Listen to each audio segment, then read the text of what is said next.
wordy. There's no way to overwhelm when you're using 140 characters. So why in the world would you want to tweet? Why would you take on one more thing? One of the best things about going to any conference is the downtime in between sessions when you're sitting and talking to someone. You're like, oh, what do you do? Oh, I do this. Oh, really? I do that. How does this work? Well, what do you do when this happens? And don't you remember that one lesson when that didn't work? That's teacher's favorite part of doing anything, is sitting and talking to each other, because y'all are in the trenches together. You're the one that face the same obstacles, that meet the same needs, that are working with the same kind of students, especially if you can find someone who does what you do. So I want you to hold on to this picture, put it in your mind, put it in your pocket. We'll come back to it later. One of the people that I follow, Garland ISD, has leapt into the 2011 21st century here and started tweeting. They are going to utilize this as a communication tool with our students and our staff and our parents, just the community as a whole. We always talk about wanting to reach our parents and as many mediums as you can use to reach out to your parents. A lot of people are on Facebook. A lot of our parents are on Twitter. They may have 4 kids who bring home Thursday folders, who have 50 different flyers that they have to sort through. They have to remember field day and picture day, and when is the field trip money due, and when do I have to close up that lunch account, all those different things. If you think about Twitter being a little reminder service, especially when it applies to either your campus or to your classroom or to your professional development group, your little tweets as we call them or whatever, it's a really great way to just send them little short and sweet reminders of what's going on. I love the fact that next year I'm going to do a campus pilot program for our district with our campus, but instead of doing a call out or wasting a paper count, I'm going to send tweets. They also have a fast follow service where if you don't have a Twitter account or that completely terrifies you, you can sign up to receive texts on your phone.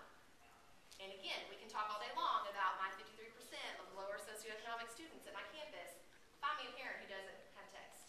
Find me a student who doesn't know how to send a text message or who isn't aware of any of these social media platforms. It's everywhere. And that argument of not all my kids have access to it is only going to work for so long. It used to be that everyone had cable. Now it's kind of getting to where everyone has internet service. Everyone can get to a library. Everyone has a grandmother or an aunt or a next door neighbor, or a lot of their students can get online and they know about this stuff. If you make this a tool that is going to involve them and be relevant to their world, they're going to find a way. I know that when I taught, the best way to involve my parents, especially the ones that I desperately needed there, would be to involve their kid. Do you think your parents would be involved if your students were writing tweets? If they were writing messages about what happened in school today or things that were upcoming? If I gave them a calendar or if I gave them the lesson plan and said, teach me problem solving in 140 characters. How could you do that? Oh my gosh, Mom, I'm on Twitter, I wrote tweets. No, no, no, no, no. I think that would be amazing and a really good opportunity for you to embrace not all of your parents, but some of them. As many mediums as you can provide to reach out to your community, the better off we're all going to be. So you'll notice, sorry. The Garland IC tweets, what they're using it for, they're using it to brag and to promote and support things that are happening in the district. They'll do their snow days, they'll do their holidays, they'll do their reminders, yada yada. As an administrator, one of the things that's hardest for me is that there's just not enough time in the day.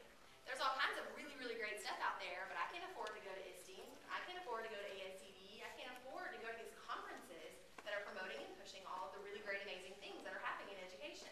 You look up, and here it is May, and we're closing the school year down, and I swear I blinked, and it's happened.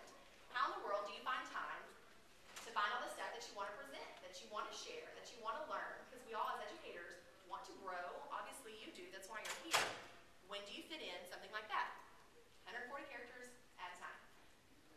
Humble IT, this is their instructional technology department, 2011 Internet Safety Presentation. Obviously something relevant and cool. I had 2 or 3 teachers that I know were interested in this and that talk about this with their students. Instead of me having to find research and me having to find things to prevent and share, first of all, I hadn't thought of it. Which when does that happen? I have 2 kids. It's not happening. And a full-time job. And a full-time job. And then there's that whole wife thing. And then there's that whole church thing. And then there's the whole story thing. Right? That's what I'm saying. It's just not enough time of day for all those boys. Anyway. But internet safety, something that does apply and something that is relevant. And so I was able to send this information straight to them. I didn't have to go searching for it. I didn't have to compile it. I didn't have to do anything but beat a red light when that bad boy came across Twitter. I have a question. Absolutely. Okay, so you sent that to your teachers. Yes, ma'am. Then what did they do with that? They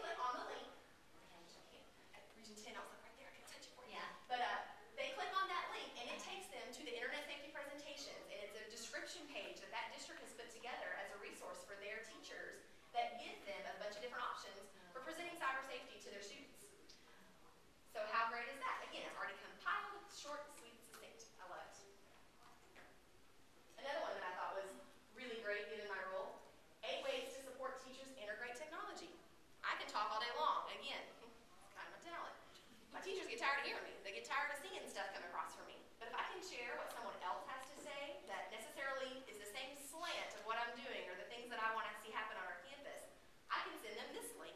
Hey guys, when you have time, check this out. Don't care when, over the weekend, 11:30, Friday night, nothing else going on. Check out this. I thought it was really neat. Every single one of my teachers is going to do it? Of course not. But 4 or 5 are. And they're going to talk about it. And they're going to integrate a couple of these things. And it's going to spread and it's going to catch wildfire. I've learned that if I tell them to do anything, they do it because they have to. And that's no fun for anybody. But if I send them things and let them kind of venture into it and stumble upon it and discover it on themselves, they're going to come knocking and say, well, I read this, but I didn't really understand. We just had to purchase webcams for our entire campus because of Skype. I mentioned that there's a boy in Mississippi. His screen name is Peopleagogy. Never met him. He is I think he's a dean of instruction at a smaller campus. His wife does gifted and talented things. I know him from Twitter. That's the only thing. He direct messaged me and said, hey, have you ever thought about doing this? I said, no, I haven't. Well, can you call me? Can we talk about it? So I'm chilling in my office on Skype with this guy, and my husband walks through. He's like, who's that? What's happening right now? I was like, oh, this is at Peopleagogy. Will. This is Will. We're just chatting about something. Later, it's like, where is he? Mississippi. Where did you meet a guy from Mississippi? Didn't, haven't, probably won't ever, just because he's not in my area. But we were able to have a 45-minute conversation of how to present Twitter to our districts in order to make it happen. What obstacles? What are you thinking they're going to say no to? Oh, well, here's my answers to that. What are you thinking they're going to say no to? Oh, I hadn't even thought about that. Oh my gosh, thank you so much. Like-minded educators, same goals, same purpose, that were able to come together utilizing the technology. All I had to do was talk through my class, and now everybody has Skype cameras in their classrooms. They're finding nature scientists, botanists, geologists, just everything across the board. All it takes is one little snippet of one little idea. And you know that in your classroom. You have that teachable moment, and all of a sudden your lesson plans fall apart, but you have an entire day full of stuff to talk about. So what? Now what? Facebook, one of my former students came on and asked for help with a survey. He said, I've tried everywhere, I can't figure it out. People at my church, they're not jumping on. I have this assignment to do in class. It's like on whale hunting. We're in Texas. But okay, Michael, let me see what I can do. So I go on to Twitter and went to a classroom who's one of the most prolific Twitterers that there is around. One is. Yeah. I'm not going to get beaten down with my prepositions. We'll go, he's around. So I posted, here's the survey. Can somebody go online and help this kid out? He's only got a few more to do. It's only going to take about a minute of your time. So he retweets it, which means he sees it in his feed, and he retweets it. It goes out. The next morning, I had a message that says, thanks, got 137. Web 2.0 is pretty huge. Yes. Yeah, he's pretty prolific out there in the Twitterverse. And so it's pretty awesome, but that was a really great example and illustration of a way that, again, if you'll remember, go ahead, Jess. Why in the world would I want to tweet? When I created this presentation, at the time I had 1,809 people following me. So everything that I said, if they were on Twitter, I had 1,809 people to answer my question. Have you ever heard the phrase, the smartest person in the room is the room? It's a great keynote presentation a couple years ago at ASCD, and it talked about how you can be really, really smart in your area, and you can be really, really smart in your area. But collectively together, we can solve any mystery in the world. And this is that kind of concept. The smartest person in the room is the room. I have a pretty big room. That's a pretty big room of people that are available for me to ask questions to and get a response from, or to be able to share resources for. So remember a while ago, all those people, the little square pictures, it's in your pocket. Okay, pull that back out. Those are the people that are in my PLN. That's who I have to ask questions to. It has jumped since then, since the Region 10 thing, and since today. But that's amazing that you have all of these people that are available. 4 exabytes of unique information are going to be created this year. A large percentage of those are going to come across Twitter in one form or another. The night that Obama came on and announced the bin Laden death, it was on Twitter before it was anywhere. And there's some really great infographics out there that show the timeline of when that news hit and how many people were notified, and that that's the way that they found out their news. It wasn't a ticker update on CNN. It wasn't cutting into a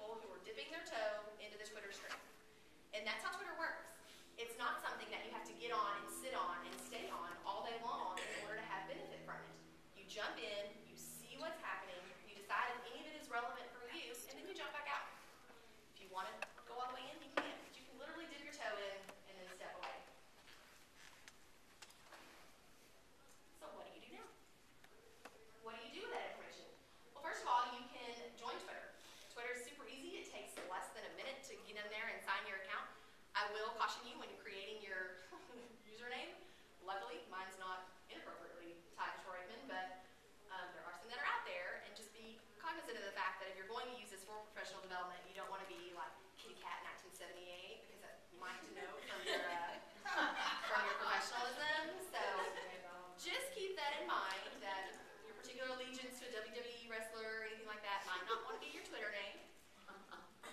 In fact, there's a session coming up at 10:45 right after this one where I think the ladies are going to help you get started with Twitter and create an account and walk you through. Is that right? So it doesn't take long at all. The challenge then is I brought one of my kindergarten teachers to Region 10 and I was like, hey, sign up. Here's Matt Gomez. He teaches kindergarten. Y'all can follow him. So she did her account. She was so excited. Then she sat there. I had one follower. That sucks. She's like, there's nothing to read. There's nothing to see. What's happening right now?